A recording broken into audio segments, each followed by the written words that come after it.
The Messerschmitt Me 262 looked like it had been ripped straight out of the future. Sleek lines, swept wings, and jet engines that promised speeds no Allied fighter could hope to match. When it appeared in the skies over Europe in 1944, it instantly made every propeller-driven aircraft look like antiques. But behind the futuristic design was a machine rushed into combat, plagued with problems that kept it from changing the course of the war.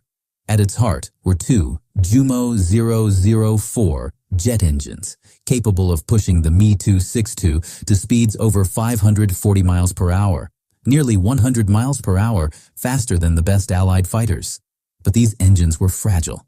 Built with poor wartime materials, their turbine blades often cracked after just 25 flight hours. Sometimes they failed in mid-air, leaving the world's fastest fighter as little more than a glider. The Me 262 also carried a deadly punch. 430mm Mk-108 cannons concentrated in its nose could shred Allied bombers with just a few hits. And later, it was armed with experimental air-to-air rockets that terrified bomber crews. But the cannons fired slowly, and their recoil often threw off the aircraft's aim. For inexperienced pilots, the Me 262 was as dangerous to them as it was to the enemy. Yet speed was its true weapon.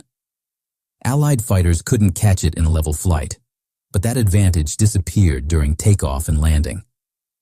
Jet engines of the time were slow to accelerate. A 262 taking off was sluggish, vulnerable, and predictable. Allied pilots quickly learned to patrol near German airfields, waiting for these futuristic jets to become easy prey. Many were destroyed before they ever reached combat altitude. Then came the biggest flaw of all: Hitler himself. Obsessed with offense, he ordered the Me 262 to be used as a bomber instead of the interceptor it was designed to be. Engineers scrambled to strap bombs under its sleek fuselage, slowing it down and wasting its only advantage. Critical months were lost, and the jet that could have devastated Allied bomber formations was instead forced into a role it was never built for. Despite these flaws, in the hands of an expert, the Me 262 was unmatched. Pilots like Adolf Galland scored victories that no Allied fighter could stop. But there were never enough of them. Barely 1,400 were built, and fewer than 300 ever flew in combat. By then, fuel shortages, Allied air dominance, and crumbling German industry made the world's first jet fighter little more than a glimpse of what was possible.